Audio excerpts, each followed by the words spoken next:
Rojin Kabayiş'in cenazesinin bulunduğu gün Adli Tıp Kurumu'na intikal ettik. Orada ailenin ve talebi üzerine, ailenin ve aynı zamanda Van Barosu'nun talebi üzerine Van Hakkari Tabip Odası'nı temsilen otopsi sürecine katıldım. Tabii otopsi süreci özellikle aslında uzun bir süre, yaklaşık 18 gün cenazenin Van Gölü'nde kalmış olma ihtimalinden dolayı aslında çok ideal koşullarda yapılamadı. Yani burada birçok boyutuyla belki tespit edilebilecek bulgular, ne yazık ki cesedin kimi kısımlarının deforme olmuş olmasından dolayı ideal koşullarda yapılamadı. Ancak özellikle otopsi sürecinde yaklaşık 8 saatlik bir otopsi sürecinde titizlikle aslında yürütülen bir süreç oldu. Sonrasında birçok numune alındı. Yüzün üzerinden vücudun farklı bölgelerinden numuneler alındı.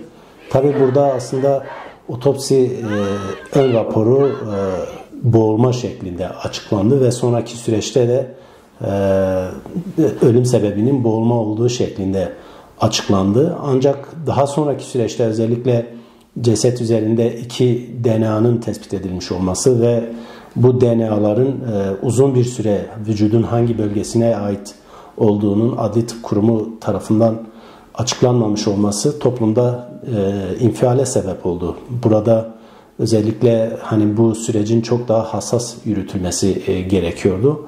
Ne yazık ki hani kadın cinayetlerine yönelik aslında devlet kurumlarının kayıtsızlığı ve sonraki süreçte de Rojin Kabayiş örneğinde de böyle bir ihmalkarlığın yaşanıyor olması kadın kurumlarında, birçok kurumda ve toplumda da aslında tepkiyle karşılandı. Burada tabii otopsi sürecinde aslında özellikle bazı ölümcül olmayan ama bazı bulgular tespit edildi ki bu raporlarda da mevcuttur. Özellikle vücudun farklı bölgelerinde cilt altı dokularda kanama odakları tespit edildi.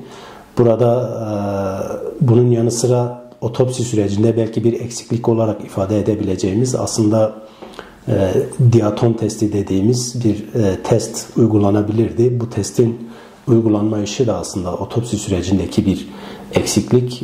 Çünkü nihayetinde bu ölümün suda boğulma, Van Gölü'nde boğulma sonucu gerçekleştiği ifade edilmişti. Burada evet %100 sonuç vermese de aslında adli tahkikatın diğer bulgularıyla birlikte değerlendirildiğinde bu testin de yapılması gerekirdi. Hani buna yönelik de Adli Tıp Kurumu'nun bir eksiklik içerisine düştüğünü ifade edebiliriz.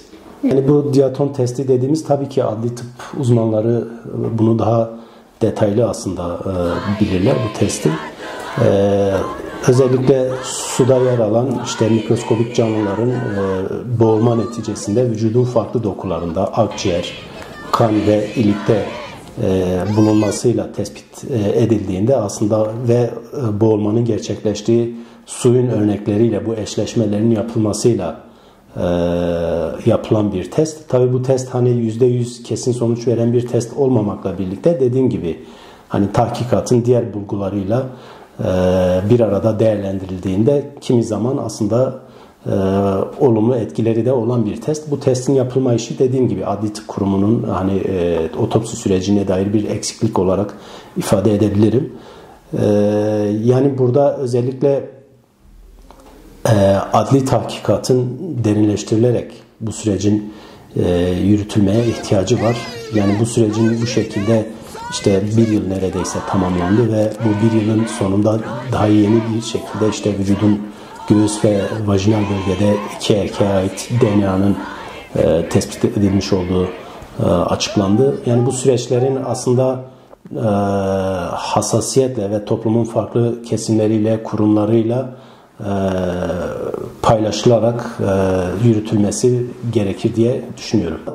Bu test en nihayetinde adli tıp süreçlerinde de kullanılan bir test. Hani bunun neden uygulanmadığı belki Adli Tıp Kurumu'nun açıklayacağı bir durum. Hani bizim kişisel kanaatimiz, eğer bu Van Gölü ile ilgili bir boğulma olduğu iddia edildiği için bu testin o dönem uygulanabileceği yönünde. Yani burada vücut bütünlüğü, evet, gerçekten hani Van Gölü'ndeki suyun yapısından kaynaklı vücut bütünlüğü büyük oranda korunmuştur. Yüz bölgesi hariç, yüz ve kolların bazı kısımları hariç ana hatlarıyla vücut bütünlüğü sodalı suyun yapısından kaynaklı ve mumyalaşma dediğimiz bir yapıya dönüşmüş olmasından dolayı vücut yapısı korunmuştu.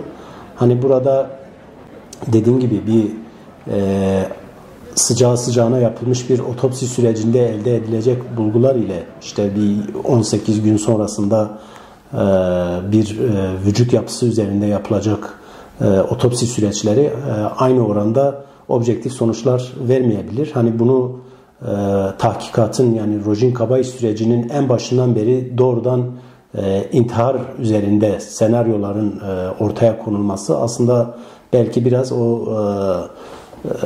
otopsi sürecinde de ideal koşullarda otopsinin yapılamaması ve bunun sonucunda da bazı bulguların elde edilemeyişi hani bu şekilde bir kanaati ortaya koyuyor, ama yine de hani bu sürecin gerçekten birçok boyutuyla, yani özellikle Rojin Kabayiş'in sürecinin birçok yönüyle, özellikle işte telefon kayıtlarının incelenmesi, aileyle olan iletişiminin incelenmesi, kısa sürede Van'daki sürecinin incelenmesi ve toplumun bu noktada aydınlatılması gerekir. Çünkü çok ciddi bir olay, yani toplumda derin yaralar bırakan bir olay ve ne yazık ki ülkemizde de çok sık yaşanan, yani özellikle kadın cinayetleri, yine çocuk ölümleri, kadınlara yönelik benzer vakalar yaşandığı için hani gerekli hassasiyetin gösterilmediği kanaatindeyiz. Burada özellikle üniversite öğrencilerinin, yine kurumların bu noktadaki tepkilerini doğal karşılamak gerekir ve bunu ciddiye almak gerekir. Yani tabii burada bu süreçlerle ilgili hani kurumlardan yeterli bilgilendirmeler yapılmadığı için aslında bir nevi bilgi kirliliği de ortaya çıkıyor. Özellikle hani buradaki iki DNA'nın açıklanması çok kolay bir süreç değil. Yani burada yani ancak bu kişilere ait DNA'ların farklı süreçlerde, kriminal süreçlerde kayıt altına alınmış olmasıyla ya da şüphelenilen kişilerden numunelerin alınmasıyla açıklanabilecek bir süreç. Hani dolayısıyla burada çemberin daraltılarak hani bu süreçte şüphe duyulan kişilerden ancak numuneler alınması, öbür türlü hani toplumda örnek veriyorum Van'daki herkesten ya da daha geniş kesimlerden numune alınmasının hem şeyi yok, uygulanabilirliği yok, hem de yani böyle bir insan haklarıyla da bağdaşmayan bir süreç en nihayetinde. Hani bu çok kolay bir süreç değil bunun tespiti. Dediğim gibi sadece bu kişilerle ilgili kriminal kayıtlarla var olan DNA'ların eşleşmesiyle ancak ortaya konabilir.